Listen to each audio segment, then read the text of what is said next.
Hi, I'm Tom Brookshire. And I'm Pat Summerall. In last week's show, we talked about how the high scores that we had been expecting earlier finally started to happen.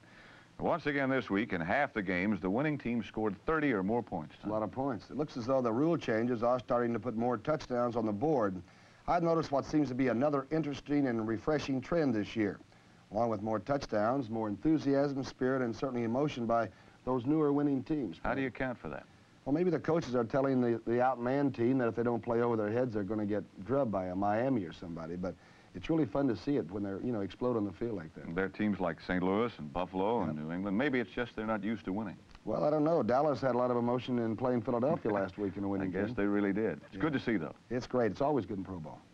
We'll be right back with This Week in the NFL after this message.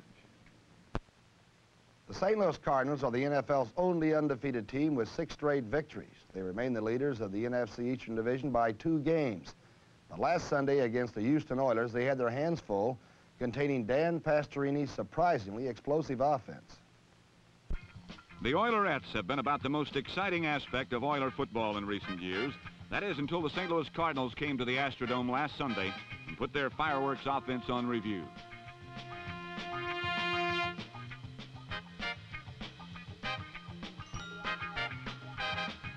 When number 35, Jim Otis, launched himself into the Oiler end zone, it was 7-0, and early in the first quarter. But a mismatch it wasn't, as Dan Pastorini countered with a lightning bolt to Mike Montgomery. Number 22, Roger Worley, prevented a touchdown, but on the next play he learned he had only postponed the inevitable, as Montgomery scored to make it Oilers 10, Cardinals 7.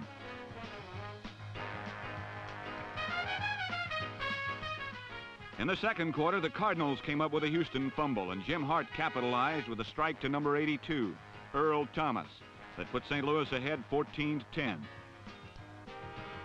On the following series, the Cardinal Team D literally came through again as number 74, Council Rudolph, with the crunch on Dante, and number 75, Bob Rowe, got the offense the ball again.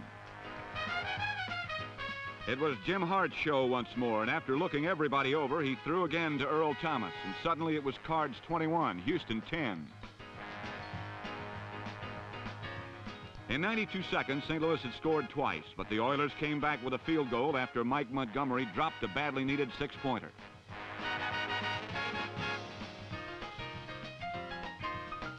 Toward the end of the third quarter, the Cardinals put together a drive that would play a determining role in the game's outcome. Number 35, Jim Otis, got it started. Jim Hart then spotlighted number 21, Terry Metcalf, whose versatility and running genius has played a major role in St. Louis' rise to sudden glory this season.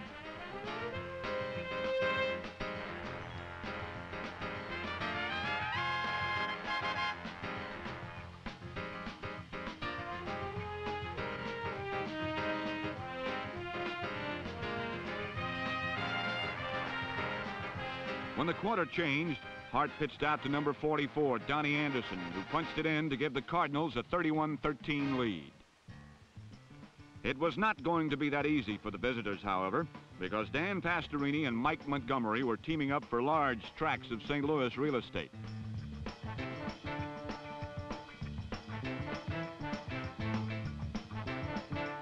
In 5 plays, the Oilers traversed 65 yards, and it suddenly was getting serious at 31-20. On the following series, the Cardinals' offense was manhandled on 3 downs and forced to turn over the football.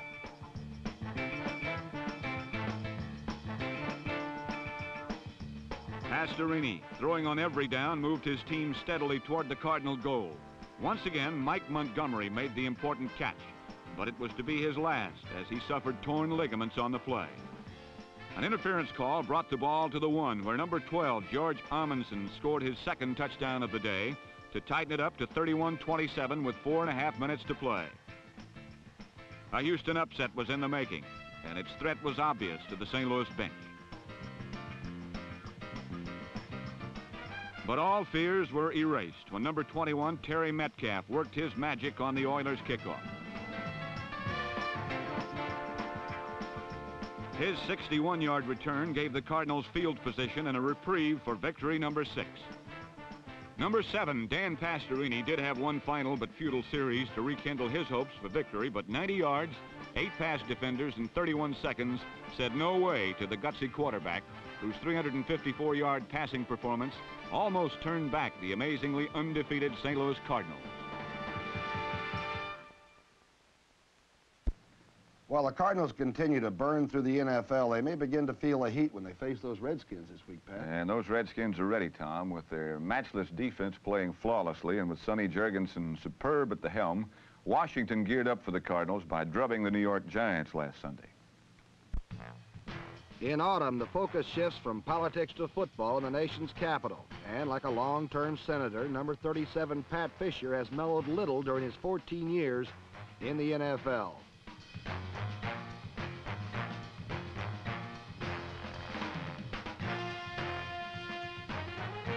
Led by Fisher, the seasoned Burgundy defense so frustrated the Giants that New York resorted to arcane tricks last seen at LSU during the heyday of the Chinese Bandits.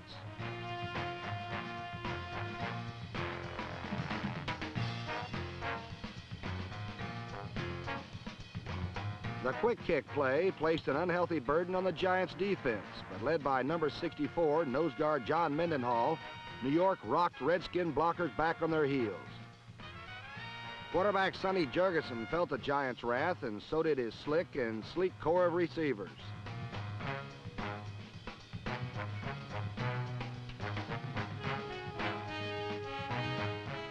In fact, the hitting was so robust that Washington lost blocking back Larry Smith, number 38, for the year when he broke his leg.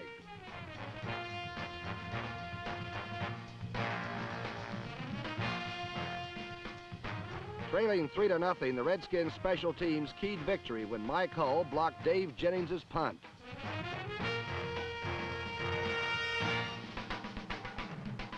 Sonny burned the Giants with a sideline laser to Roy Jefferson, and Washington led 7-3.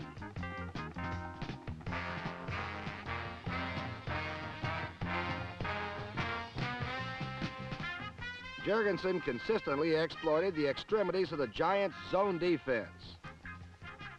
New York couldn't cope with the deep square outs of Charlie Taylor on the left or the quick flares of Larry Brown on the right.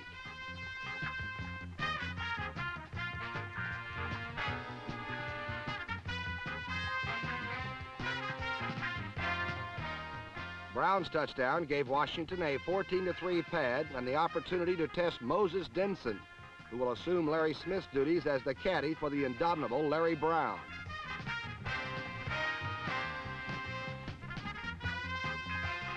Denson proved he had the feet, but his hands were still in question when he turned a routine catch into a crowd-pleasing touchdown.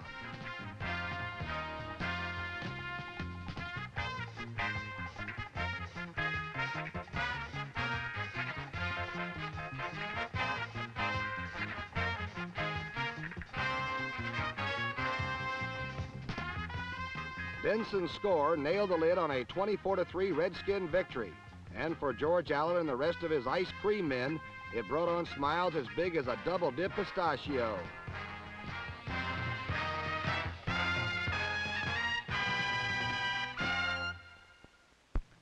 The Dallas Cowboys and the Philadelphia Eagles have reversed roles this season, with Philadelphia winning and Dallas suddenly losing. But regardless of their records, when Cowboy faces Eagle, feathers really fly.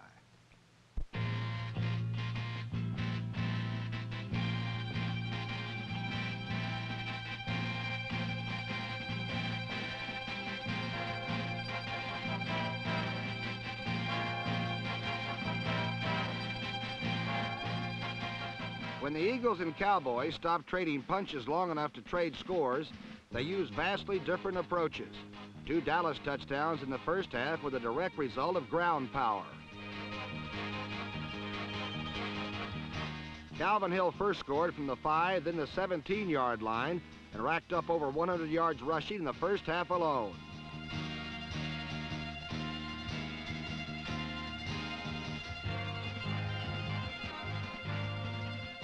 The Eagles used Roman Gabriel and the Fire High Gang to score their 2 first-half touchdowns. First, Harold Carmichael scored from 14 yards out, the play ending in more good-natured jostling.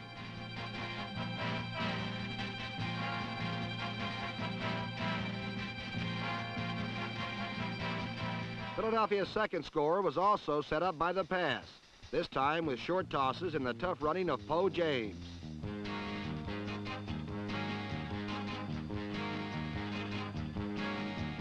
And as usual for this game, after the play, the action began again.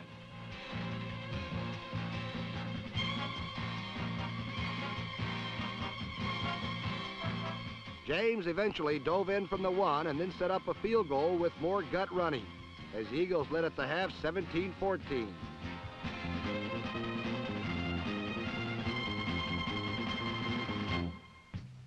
In round 2, the second half, Po James was brought back to earth with 2 super sticks on kickoff returns.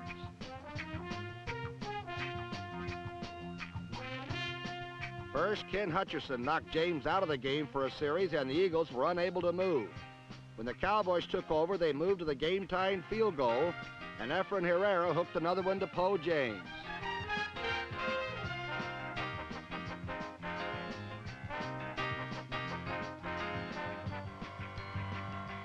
This time, Billy Joe Dupree pureed Poe, but he and the Eagle offense recovered when Gabriel pumped once and then struck streaking Don Zimmerman on a 64-yard score and a 24-17 lead. When the Eagle defense held, it appeared Philadelphia had control of the game, but Marion Reeves had the ball poked free by number 30 Charles Young, and Dave Edwards recovered for the Cowboys, the first turnover claimed in 3 games by Dallas. From there, Roger Staubach used the old pump fake and hit Dupree for 34 yards of the Eagle 2. One play later, Hill scored his 3rd touchdown, tying the game at 24. And though the first 3 quarters had seen 48 points, the 4th saw just 1 touchdown. It belonged to Roger Staubach and won the game for Dallas 31-24, knocking the Eagles 2 games behind the Cardinals in the NFC East.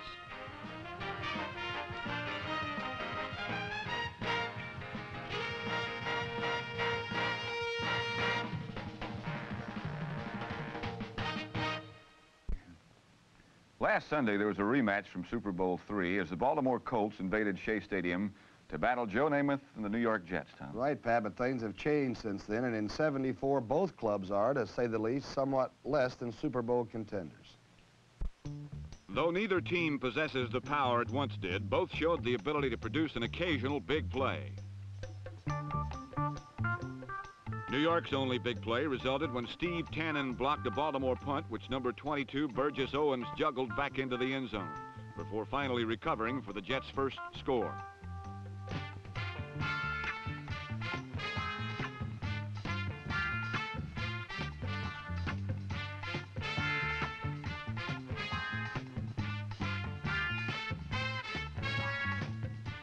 Defensively, the Jets are a young, aggressive ball club, though perhaps a little too aggressive at times and mostly at the wrong time.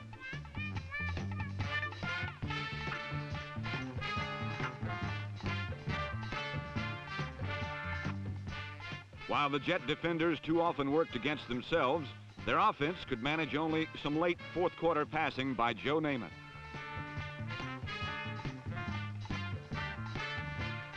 Riding Namath's accurate arm, the Jets moved in for 2 final period touchdowns, one of which was a close call to number 82, David Knight.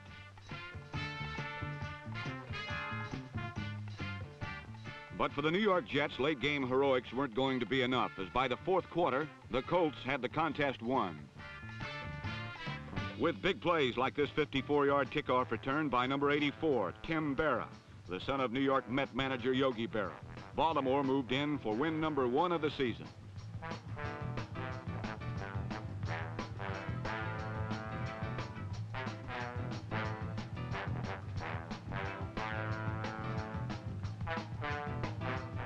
Berra's sprint eventually led to a short dive by Joe Orduña for 1 Colt touchdown.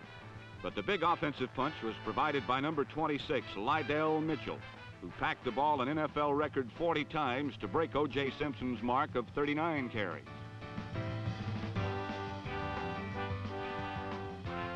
Mitchell's longest gain was only 12 yards, but over the 40 trips, he ground out 156 yards. Later, he added another Colt touchdown.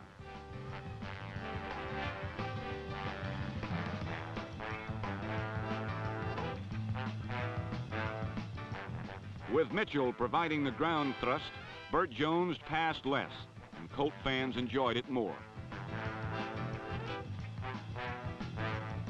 Burt the Rifle fired one touchdown pass to number 28, Cotton Spire, and kept the New York defense off balance all afternoon by using some quick feet rather than a quick release.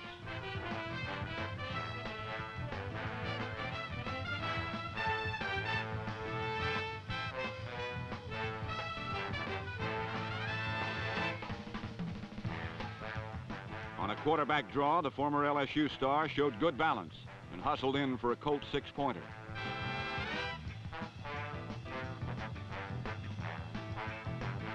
For the final Colt touchdown, Burt Jones pulled off a nifty keeper for 33 yards and the 5th Baltimore touchdown of the day.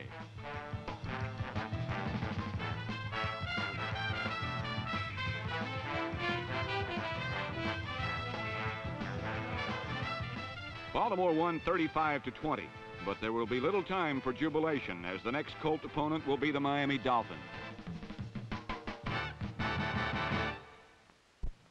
Last week, in honor of the ending of the World Series, the Chiefs and Dolphins tried to make the hardball season just one game longer by turning in a very baseball-like score of 9-3.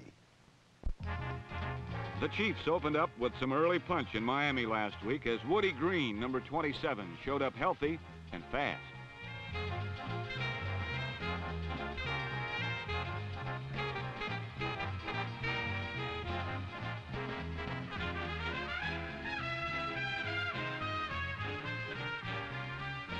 The rookie from Arizona State also showed enough moves to give the Kansas City offense the perk it has needed this year. So how many points did the Chiefs roll up? 3. Meanwhile, the Dolphins themselves were unexciting as they unabashedly stayed on the ground and were virtually unscoring, garnering a mere 2 points throughout 3 periods.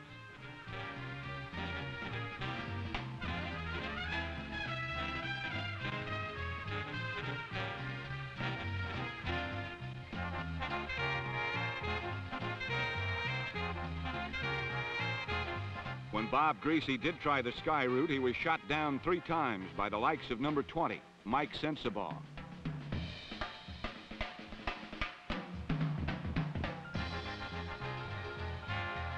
And then there were times when not only couldn't Greasy find a receiver, but he even had trouble finding a place to lay down.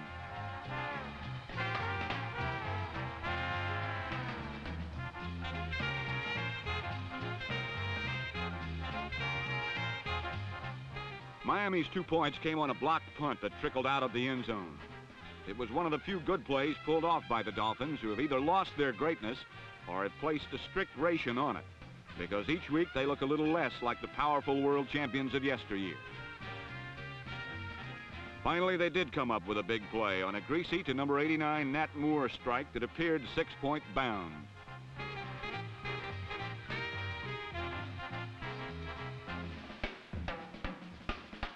But alas, Moore had stepped out of bounds, and the score remained at 3-2 until the last 21 seconds when Larry Zonka powered in to eke out a 9-3 Dolphin victory. And if a loss can be a moral victory in some cases, then Miami's victory could be considered a moral loss. Before last week, there was one undefeated team left in the AFC, Pat. That was the Cinderella Patriots of Chuck Fairbanks. They had 5 straight. And last week, the Patriots traveled to Buffalo to renew their rivalry with the Bills, the team they hadn't beaten in their last 5 tries. When the Patriots and Bills get together these days, it's a meeting between 2 of the NFL's finest young quarterbacks, Jim Plunkett and the NFL's current passing leader, Joe Ferguson. While passing is their specialty, they can also call on 2 of the league's most explosive runners, record breaker and again league-leading O.J. Simpson, and on a different level, number 42, league-leading kick returner Mac Herron. But it was another runner who got the game off with a bang, Sam Cunningham, number 39.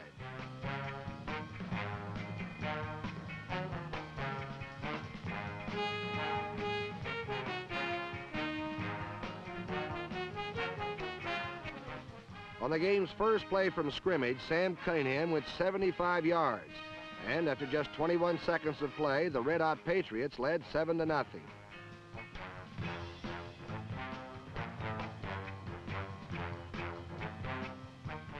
On Buffalo's first possession, Joe Ferguson concluded an excellent drive with a game-tying third down pass to tight end Paul Seymour, number 87.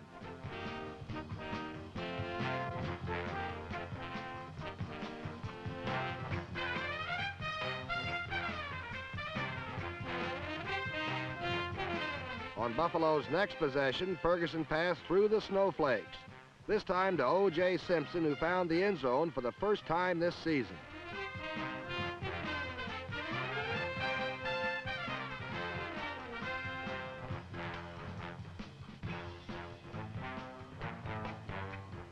O.J. not only recorded his first touchdown of the year, but his first pass-receiving touchdown since the rookie year 1969. On New England's next series, behind good blocking by his young offensive lineman, like number 70 Leon Gray, Jim Plunkett tried to pass upfield to tight end Bob Windsor, but the ball passed just over his outstretched hand into the waiting arms of safety man Tony Green, number 43.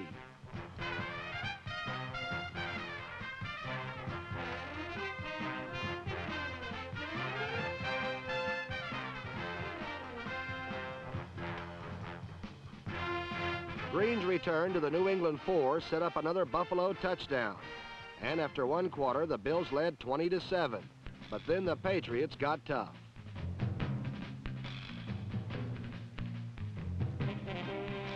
Capping a drive which contained 6 first downs, Jim Plunkett pitched out to Sam Cunningham, whose straight arm helped him to another touchdown. Sam the Band, the AFC's leading scorer, led all ball carriers with 125 yards and 3 touchdowns. But Joe Ferguson brought the Bills right back with another big play to Paul Seymour.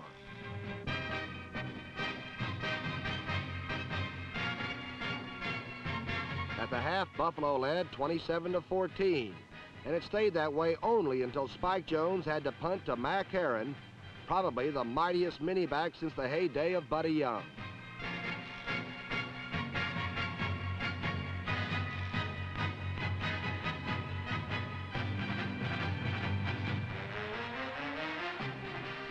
Herron's 48-yard return led to a touchdown, which closed the gap to 27-21.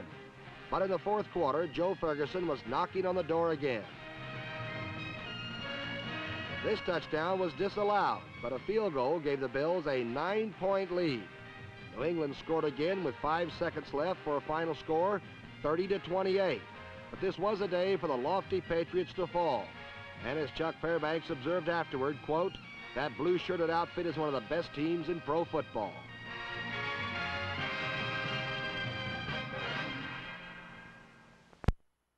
Before last Sunday, the New Orleans Saints had posted but one victory, and that came at the expense of the Atlanta Falcons, Pat. True enough, Tom, but the Birds from Atlanta had only 2 victories, and inconsistency at quarterback didn't help them gain another.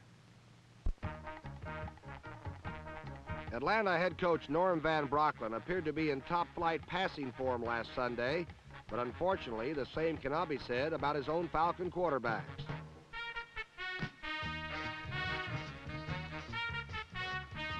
Atlanta quarterbacks fired 2 interceptions into the Saints secondary while throwing from a pass pocket that was somewhat less than safe.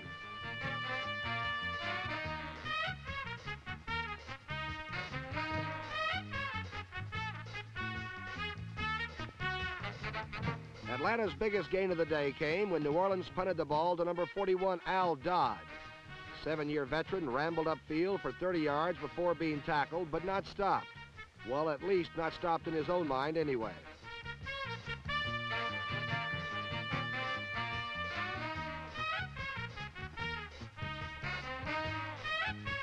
Oh, well, it doesn't hurt to try. The Falcons then tried a new quarterback in number 7, Pat Sullivan.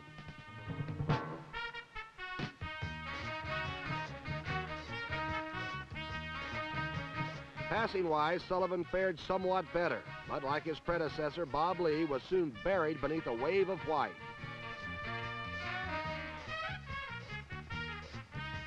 The Falcons managed only 3 points, while the Saints marched in for 2 field goals behind a shifty running attack.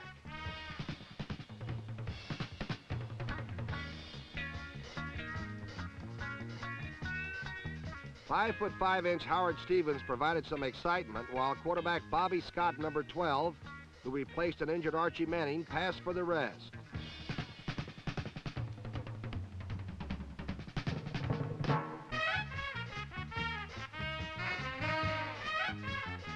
Tight end Paul Seal, number 84, the Saints' second draft choice, scored the game's only touchdown as New Orleans hung on for a 13-3 win over Atlanta. Last week in wonderfully wacky Los Angeles, Tom, the 49ers and the Rams converged before a star-studded crowd on a sun-drenched day. Right you are, Pat. The 49ers are a team in search of consistent quarterbacking, and their problem is such that perhaps only a wizard could solve it. In the land of Oz, also known as Los Angeles, the 49ers traveled the yellow brick road. But despite the fact that Dorothy's daughter and her husband, the Tin-Man son, were among the onlookers, the Niners could find no wizard to guide them last week. The San Franciscans went over the rainbow only twice. The first time was on a Tom Owen to Terry Beasley connection that came when the game was virtually out of reach. Beasley's exuberance is probably due to the fact that a shutout had been averted. Second-string first-year man Tom Owen's other scoring toss was to number 40, Wilbur Jackson, who was also a first-year man. Unfortunately for the 49ers, 2 touchdowns were not enough to compete with the effectiveness of 2 of the Rams' strongest elements. First was the Los Angeles defense, led by number 42, Dave Elmendorf, who stole 1 pass and sped 52 yards to give the Rams a 7-0 lead. Then came new starting quarterback James Harris, who exploded with dazzling effectiveness. He hit number 30, Lawrence McCutcheon, on a 50-yard catch and sprint to make it 14-0.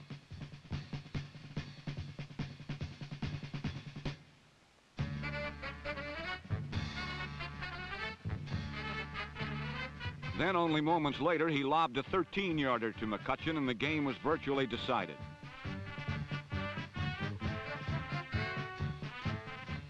A repeat of that last play shows that not only is Harris accomplished at the play-action fake, but can also deliver a soft pass when it's called for.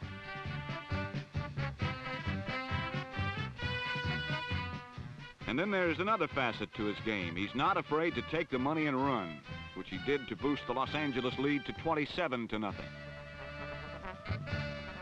Then came the 49ers' 2 scores, and then came Jimmy Harris once again. This time he unloaded a long bomb to Harold Jackson to set up a short headstand and a short Ram field goal. Finally, Harris capped his debut with another toss and sprint to Swift Harold to make the final Los Angeles 37, San Francisco 14. Jimmy Harris, 12 for 15, 276 yards, 3 touchdowns, and no interception. And now, with the Rams pulling away in the standings, the 49ers find themselves very much with their backs to the wall.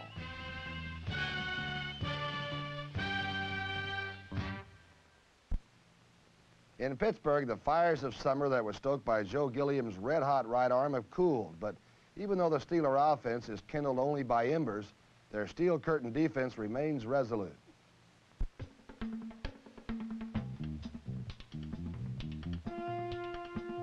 At Three Rivers Stadium, Pittsburgh defensive end Dwight White told an official that he thought more holding penalties should be called. Unfortunately for the Cleveland Browns, they needed billy clubs or cattle prods, not hands, to fend off the black and gold rush.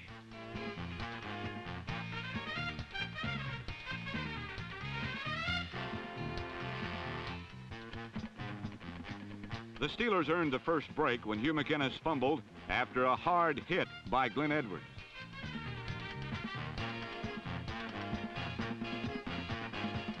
Edwards, number 27, trailed the play alertly and recovered teammate Mike Wagner's air ball. While the lightning strike has been absent from the Steeler attack recently, they can still rely on the sporadic brilliance of Franco Harris.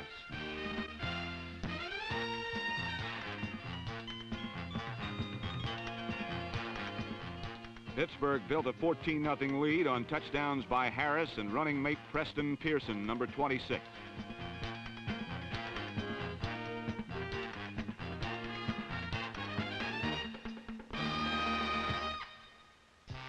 But Cleveland hung tough and weathered the storm on the wheels of mini scooter Greg Pruitt.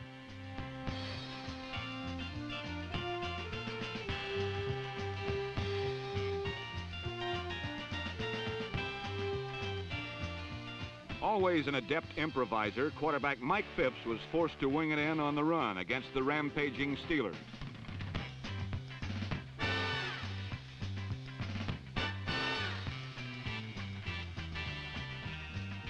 A Phipps bomb connection was a rarity, but his scrambling was not, as he ran the Browns back into the game.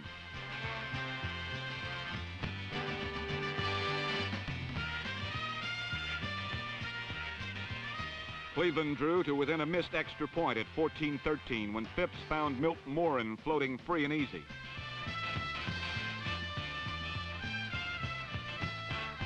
Although the Steelers bumbled along on offense, they held a 20-16 lead in the fourth quarter.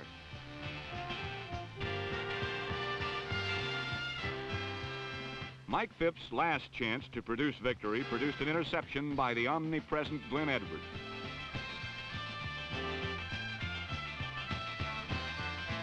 The interception was just about the death knell for Cleveland title aspirations in the AFC Central, as Pittsburgh and Cincinnati are off and front running.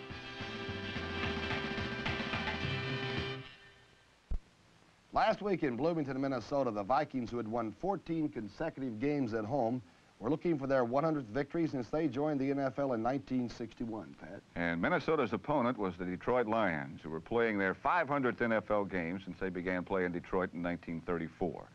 But more significantly was the fact that the Lions had lost to the Vikings the last 13 times they had played them. Any team you've beaten 13 straight times is bound to be welcome, but the Lions weren't welcome for long.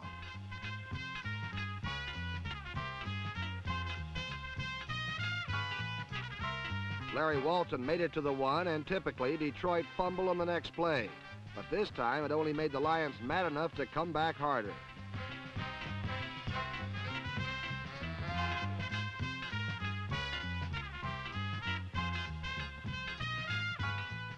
Altie Taylor's return to the lineup helped, as did a 22 for 32 passing day by Bill Munson.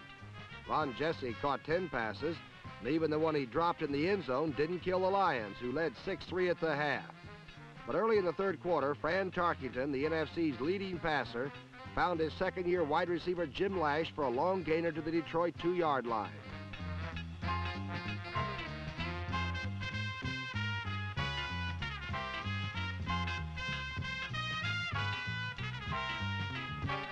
From there, the Vikings scored their first touchdown, and on their next possession, they scored again when Fran Tarkenton scrambled to his left and let fly for Chuck Foreman, whose 10th touchdown of the season made him a runaway leader as the NFL's top scorer.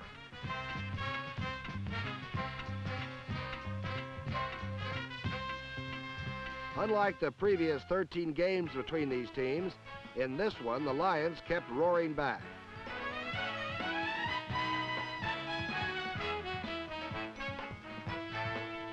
Altie Taylor's fourth quarter touchdown gave Detroit the lead at 20-16, and then the Lions defense took over the game.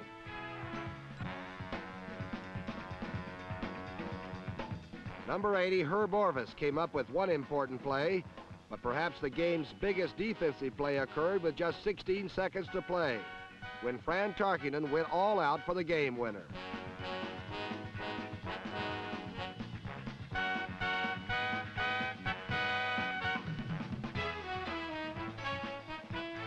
Sly old Lem Barney played the ball perfectly and saved the day for the Lions, a day he had not seen for a long time. After 13 consecutive embarrassments, Detroit had finally beaten Minnesota. And as Lion coach Rick Forzano said afterward, quote, "We're striving for 10-4 now. Tell Green Bay and those other people we're going after them."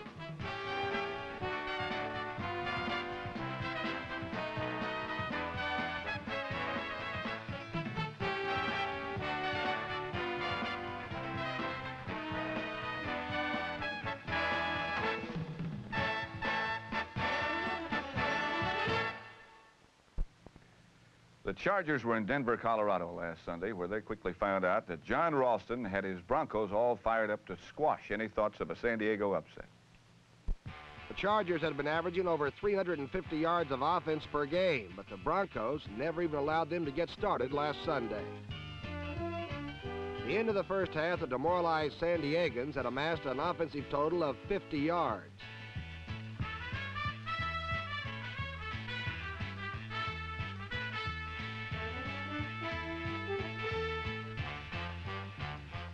For number 14, Dan Fouts, it was a day nothing could go right even when his end of the business was right on. Number 36, Bill Thompson, took Wayne Stewart's bobble for the first of 2 interceptions he would have for the afternoon. It's actually hard to find fault with Fouts, as his second interception once again bounced out of a receiver's hands into Mr. Thompson's obviously more receptive grasp.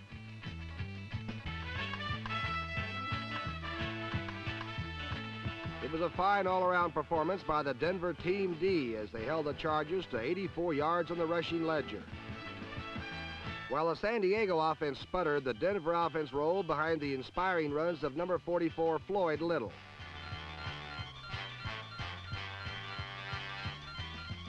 With Little free of ankle problems and number 12, Charlie Johnson, recovered from nagging injuries, the Broncos moved 80 yards on their first possession. At the 5, Dr. Johnson eased a pass to number 88, tight end Riley Odoms, who scored, made it 7-0 Broncos.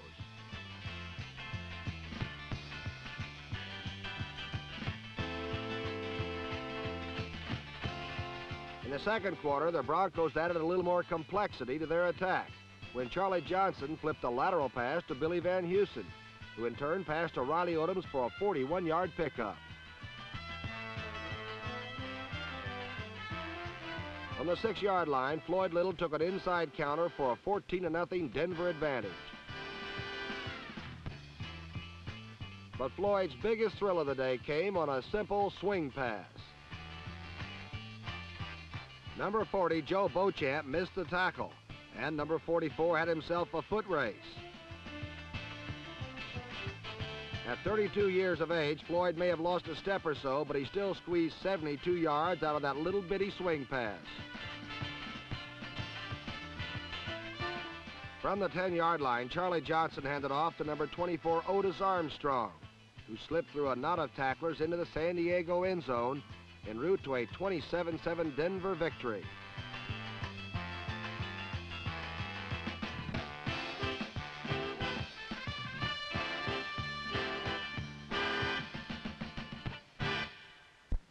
The Oakland Raiders are a team which has long referred to its playing style as one of pride and poise, Tom. It's a catchy phrase that sometimes elicits a sarcastic response from the opposition. Well, that's true, Pat, but I don't think you'll ever catch the Cincinnati Bengals snickering or being facetious about the Raiders' pride and poise. Because last week, the Bengals got a first-hand look at a cool snake in a real barn burner. Playing at home where they're seldom losers, the Raiders jumped off to an early 3-point lead, but Ken Anderson and the Bengals roared right back on the next series.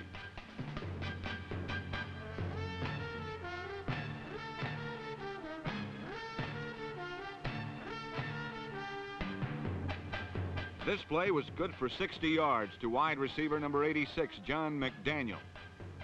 And then number 44, Doug Dressler, popped it in from the 1.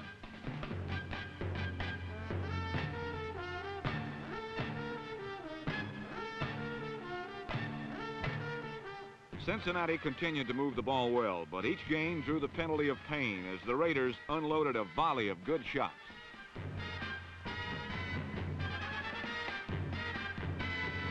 However, pain was no deterrent to the hungry Bengals, and once again they moved in on a struggling 3-yarder by number 42, Boobie Clark, to lead 14-3.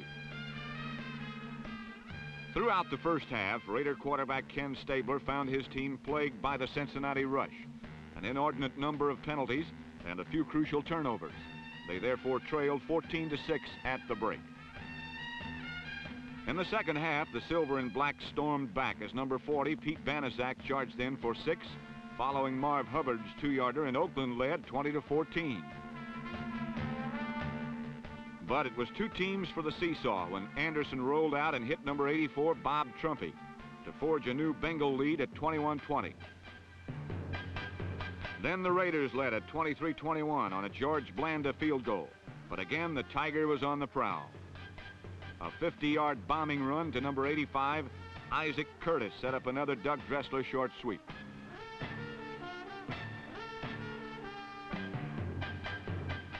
With their lead at 27-23, the field goal was now useless to Oakland, and time at a premium. The Cincinnati Cats were in good shape. But then came the snake, and Kenny Stabler hissed passes while the clock ticked away. First to Fred Biletnikoff.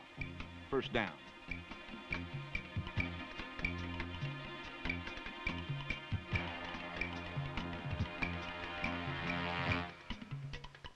With icy calm, the snake struck. First down again. Stabler's coolness was all the more improbable because the silver and black had no timeouts left and no time to huddle. So Stabler had to call the plays to both sides of the field from the line of scrimmage as the clock ticked inexorably down. Relentlessly, Stabler drove his team to 3 straight first downs, going mainly to tight end Bob Moore, number 88. With only 39 seconds left, Stabler rifled a 13-yard shot to Mike Ciani, and the Raiders were on the Bengal 1-yard line.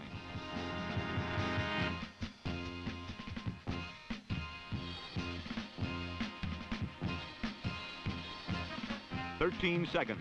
Do or die, heroes or losers."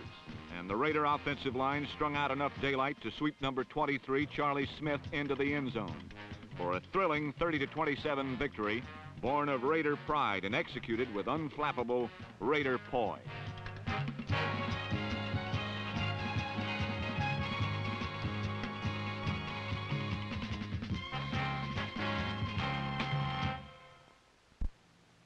Well, I had a good streak going. I've got you a little bit. I've got you on the percentage on picks. You got me a lot. You're 14-10, and I'm 11-13. All right, I'll give you the first choice then. Dallas at New York. Thanks a lot. I got to take Dallas. I've got to go with the Cowboys, too. They're rough again. Figured you might. Denver at Cleveland. I think an upset might be due here. The Browns are due to win. I'm going to go with Cleveland. I'll stick with the Denver Broncos. Okay, how about Green Bay at Detroit? What do you think? Well, that may be a 3-3 tie, right? I think the Packers will bounce back and win that one. Detroit played very well last week in upsetting Minnesota. I'll go with the Lions, happily. Okay, now the big one, Washington at St. Louis. Cardinals have won 6 straight. Washington 4-2. They have to win. What do you think? I think if Jurgensen plays for the Redskins, they'll win. They'll win the big game. Well, he started the last 2 weeks. I think he probably will play. I'll go with Washington, too. New England at Minnesota. I'm going to go with the Vikings that sort of bounce back. I'm not so sure they really thought they lost to Detroit. I'm going to go with the Minnesota Vikings. All right, I like Minnesota, too. At any rate, we'll be back next week to show you highlights of all those games and whatever happens in the NFL. I'm Pat Summerall. I'm Tom Brookshire. We'll see you next week.